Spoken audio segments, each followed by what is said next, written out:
గోల్కొండ కోట భక్తులతో కిటకిటలాడుతోంది. గురువారం ఉదయం నుంచి అమ్మవారి దర్శనం కోసం పెద్ద సంఖ్యలో భక్తులు తరలివచ్చారు. భక్తులకు ఎలాంటి ఇబ్బంది తలెత్తకుండా పోలీసులు భారీ భద్రతా ఏర్పాట్లు చేపట్టారు. కోటలోకి ప్రవేశించే ప్రతి భక్తుడిని క్షుణ్ణంగా తనిఖీ చేసిన అనంతరమే అనుమతిస్తున్నారు. అత్యవసర పరిస్థితులు ఎదురైతే వెంటనే పోలీస్ కంట్రోల్ రూమ్ను సంప్రదించాలని అధికారులు సూచించారు.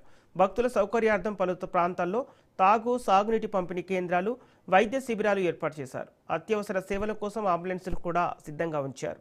అన్ని శాఖల సమన్వయంతో పనిచేస్తూ భక్తులు ప్రశాంత వాతావరణంలో అమ్మవారిని దర్శించుకునేలా ఏర్పాట్లు పూర్తి చేసినట్లు అధికారులు వెల్లడించారు. గోల్కొండ బోనాల వేడుకలు భక్తి శ్రద్ధలతో కొనసాగుతున్నాయి. పోలీస్ కంట్రోల్ రూమ్ వద్ద ఫిర్యాదు చేయగలరు. తమ వెంట తీసుకున్న విలువైన వస్తువులు ప్రతి ఒక్క సంవత్సరం కూడా రాజు గారే వచ్చి జ్యోతి ప్రజలను చేయాల్సిందిగా కోరుతున్నామ్మా.